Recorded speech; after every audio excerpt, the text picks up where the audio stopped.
Saya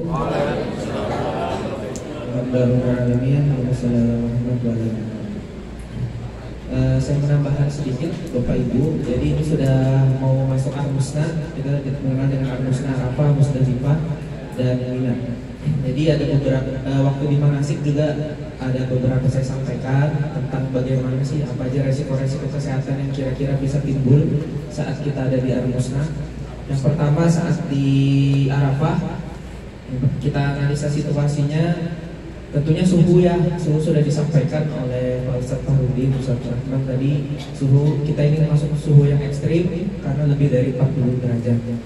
Ya, tadi diprediksi ada berita yang di-share oleh Ustadz Fahrudin kemungkinan sekitar 48 derajat diprediksi. Sebagai gambaran tahun lalu itu waktu wukuf 46 derajat tahun lalu. 2022 itu sampai 51 derajat tembus di 2022. Kemudian kelembapannya rendah. Ya, jadi kalau Bapak Ibu yang mungkin masih awam, kelembapan itu seperti apa? Jadi kelembapan itu uap air yang ada di udara ini yang kita hirup Bapak Ibu. Biasanya kita di Indonesia terbiasa dengan kelembapan yang tinggi, itu di atas 80%. Apalagi kalau malam bisa di atas 90%. Makanya di Indonesia meskipun suhunya sekitar 33 derajat, kita gampang berkeringat, terasa gerah. Itu karena lembab sebenarnya. Ya. Nah, kalau di sini kelembapan itu sangat kurang. Jadi uap air yang ada di udara itu sangat-sangat hampir tidak ada. Ini hari ini aja kalau dilihat ini masih di bawah 20%. Dari kemarin saya lihat sekitar 12%, 15%. Jadi, nah resiko kesehatan yang timbul kalau cuacanya panas, kemudian kering, itu apa? Yang paling sering itu mimisan. Ya, kadang turun dari pesawat pun begitu ngirup udaranya Saudi udah mimisan. Cuma mimisannya tidak ngalir, kering di dalam hidung. Kalau pengupil kadang pupilnya kok hitam, pupilnya kok merah gelap, ya. Itu karena sebenarnya mimisan. Pembuluh darahnya itu pecah aja, pembuluh darahnya pecah sampai ke tenggorokan, pembuluh darah yang di tenggorokan juga pecah-pecah. Makanya kadang di tenggorokan terasa kering, gatal ya. Itu biasanya karena pengaruh udara kering yang dihirup. Cara ngatasinya gimana? Saran saya apa? Pakai masker. Nggak ada lain ada maskernya kalau bisa masker kain terutama waktu di luar ruangan. Karena apa? Masker kain masih bisa disemprot-semprot biar dia lembab. Kalau masker medis dibasahin, Bapak Ibu malah nggak bisa bernapas karena pori-porinya tertutup. Kalau masker kain terserah nanti yang ibu-ibunya pakai nikop kah, pakai cadar itu boleh. Itu sering-sering aja disemprot. Makanya nanti di perlengkapannya salah satunya bawa semprotan itu jangan lupa. Kemudian yang kedua di Arafah itu dia padangan terbuka walaupun nanti kita di dalam tenda ya. Cuma biasanya siang walaupun ber-AC juga masih terasa panasnya. Nah, siangnya dia panas betul, malamnya kadang dingin betul karena AC. Ya itu juga bisa jadi bisa menyebabkan gangguan kesehatan Bapak Ibu. Kemudian lingkungannya berangin sama berdebu. Nah makanya nanti kalau misalnya sudah ada di sana, perbanyak kegiatan itu di dalam tenda aja, terutama di waktu-waktu kering di antara jam 10 sampai jam 3 sampai asar itu biasanya waktu-waktunya kering. Nanti kalau habis asar mau keluar-keluar apa itu nggak masalah. Cuma nanti yang memang ada gangguan kesehatan disarankan tetap dalam tenda. Kemudian apalagi yang sering antri lama di toilet tadi sudah dijelaskan ya, antri lama di toilet. Tips dan triknya kalau untuk menghindari antrian lama di toilet, tadi jangan sampai kebelet dulu baru kita ke WC. Ya. Kemudian yang kedua, kalau jadi untuk nyari waktu-waktu itu jangan dekat-dekat waktu sholat. Ya, misalnya waktu sholat jam 12, jam setengah 12 baru sibuk mau ke WC itu pasti sudah penuh. Ya, jadi dicari di jam-jam yang agak berjauhan dari waktu sholat ya, jam-jam 10. Kalau jam 9 itu masih rame, biasanya rame orang masih mandi apa. Jadi jam-jam 10 sampai jam 11 itu biasanya enggak ada. Nah, jadi yang sering timbul apa ya? Pasti kelelahan karena tadi kurang tidur. Jadi nanti ada waktu buat istirahat. Tadi sudah disampaikan Ustadz Rahman triknya dicari waktu yang memang ada kiranya bisa istirahat, pakai buat tidur. Jangan bekesahan. Nah, pokoknya ada waktu tidur. Kemudian penyakit kronisnya kambuh bisa, yang biasa punya asma tidak pernah kambuh bisa kambuh karena capek. Yang punya tekanan darah tinggi apalagi tidak teratur minum obatnya bisa tiba-tiba tekanan naik, timbul banyak keluhan. Jadi sarannya obat-obat jangan lupa dibawa ya, di tas tengannya.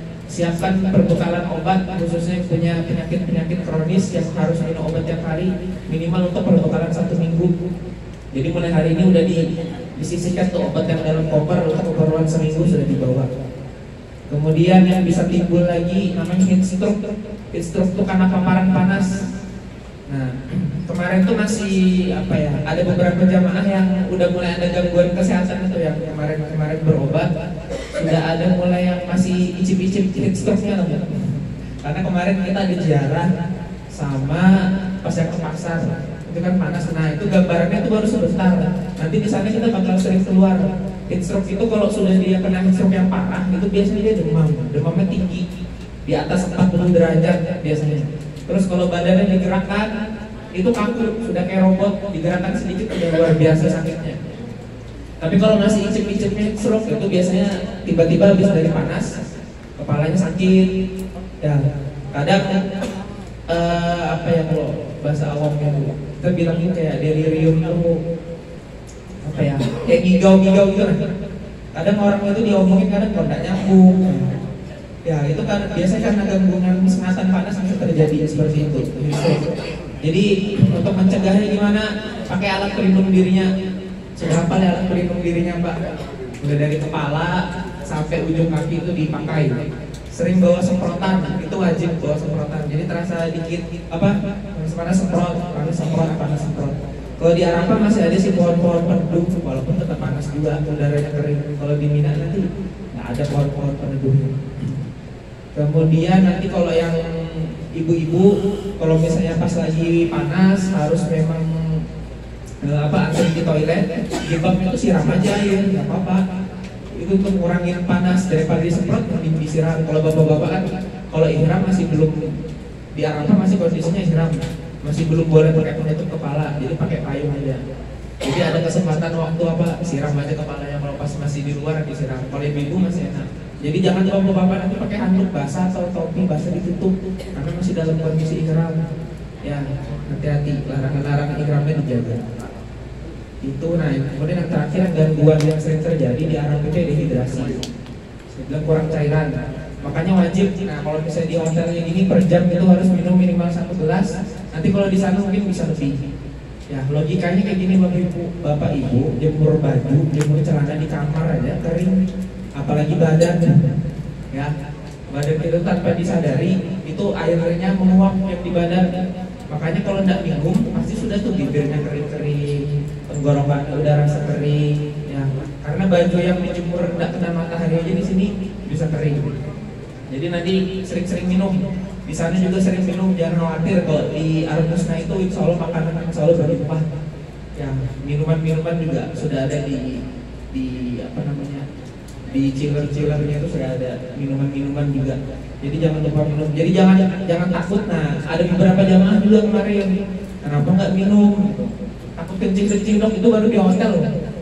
Di hotel aja yang biasanya dalam kamar sudah ada yang takut kencing, apalagi di sana. Pokoknya ya saya bilang jangan takut seperti itu. Pokoknya minum. Ya, harus banyak minum. Harus minum ya. Ya. Triknya gimana biar nggak kencing? Ya per 15 menit minum, 2-3 teguk udah cukup, 2-3 teguk cukup, itu 1 jam tuh biasanya udah dapat 200 cc atau 1 gelas. Ya. Tapi kalau minumnya langsung 1 gelas 1 jam, jam 7 minum 1 gelas, jam 8 1 gelas, insya Allah dijamin pasti kencing gitu. Kemudian, nah itu kalau di Arafah. Kemudian kalau di Musdalifah, alhamdulillah kalau di Haji Plus kan ada kemudahan lah. Kalau di Haji Plus kita tetap di dalam bis. Kalau yang reguler dia turun di tanah lapang. Itu kondisinya berdebu, nggak ada tendanya. Syukur-syukur kalau terangkut sampai sesuai tepat waktu. Kayak tahun lalu itu banyak yang terangkut pas siang. Alhamdulillah tahun lalu saya bawa Samarinda itu jam 3 subuh Pak sudah ada di Mina. Yang berikutnya itu ada Putar Akutin sampai jam 11 siang. Itu baru terangkut sampai ke Mina. Kalau di Musdalifah itu nggak ada tenda sama sekali, betul-betul hamparan tanah lapang. Jadi kalau di Musdalifah insya Allah kita bisa lewati lah ya tanpa ada gangguan kesehatan yang berarti. Kemudian baru masuk di Mina. Gangguan kesehatannya sama kurang lebih di Arafah tadi ya, suhunya tinggi, kelembapannya rendah. Cuma di Mina kita lebih lama, kurang lebih dari 10, 11, 12, 4 hari. Nah, cuma di Mina ini karena lama di situ, pengalaman tahun lalu itu sanitasinya sangat-sangat kacau di Mina itu. Kalau di Arafah sanitasinya masih inilah, WC-nya besar, terus dia terbuka. Kalau di Mina itu WC-nya tertutup tipenya. Jadi berhimpit-himpitan tuh di WC. Bahkan tahun lalu di maktab saya itu yang di reguler sama Rinda sama Padang kan satu maktab waktu itu ada 10 kloter. Itu sampai bukan buangan airnya lagi Pak yang bocor, tapi klosetnya itu. Jadi di bawah, untungnya sama Rinda tuh di belakangnya Padang. Jadi di Padang itu selama 3 hari di bawahnya tuh air WC. Air WC bukan air buangan, air kloset. Itu di Mina. Makanya biasanya kalau reguler itu rata-rata ngambilnya nafar awal. Kalau di reguler, karena di Mina itu betul-betul tahun lalu itu sanitasinya sih. Kalau untuk makan yang lain itu alhamdulillah sih tercukupi aja. Tapi kalau sanitasinya yang sangat-sangat kacau kalau di Mina. Jadi untuk antisipasi itu ya bapak-bapak, ibu-ibu yang saya bilang tadi nanti cari-cari waktu itu. Bahkan kadang ada beberapa, tidak menutup kemungkinan kadang ada jamaah di maktab lain itu pindah-pindah maktab untuk cuma cari MCK gitu. Jadi kalau tidak tetap dijaga, bisa tuh dari maktab mana kan masuk di tempat kita. Oh ini terbersih nih WC-nya di maktab ini, pindah dia ke WC. Kadang saya kayak gitu karena di maktab saya tuh kacau kan WC-nya. Jadi oh yang tidak dijaga sama askarnya, coba ke maktab sebelah. Nah tapi kalau untuk yang khususnya yang lansia atau apalagi baru pertama, saran saya jangan. Karena kalau begitu keluar aja dari maktab, takutnya sesat nggak bisa balik. Ya, jadi jangan pindah-pindah lah. Kalau memang ditetapkan, misalnya di sana WC-nya, kalau bisa pakai WC itu aja. Jangan ikut-ikut orang lain pindah-pindah WC karena cari di situ nah, nggak ngantri kita pindah ya, padahal itu maktab orang. Ya, itu. Nah kemudian kalau di Mina, saran dari saya, dari kesehatan juga bagi bapak ibu yang punya penyakit kronis, khususnya penyakit jantung koroner, sama penyakit paru kronis. Kalau kita bilangnya PPOK.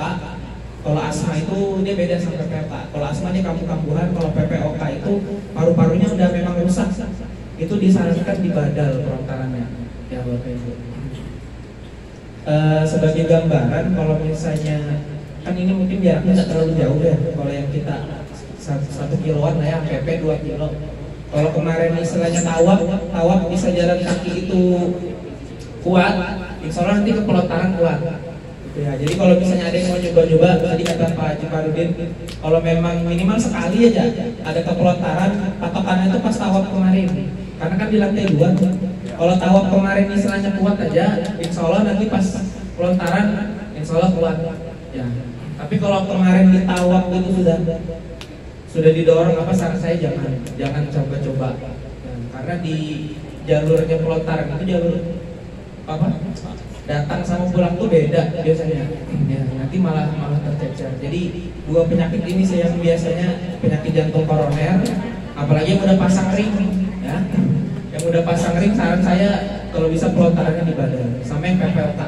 PPOK tuh baru jalan sedikit aja pasti sudah sesak.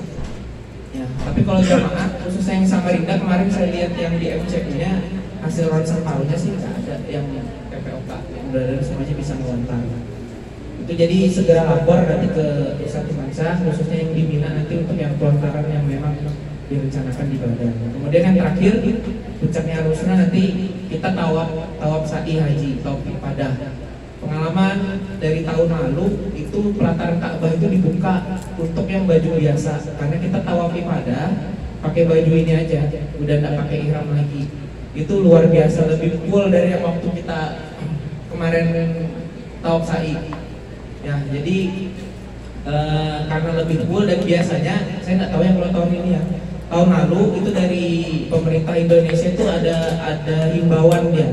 Kalau untuk khusus jamaah Indonesia, dia itu tawaf ibadahnya tuh baru boleh itu di hari keempat setelah hari tasyrik.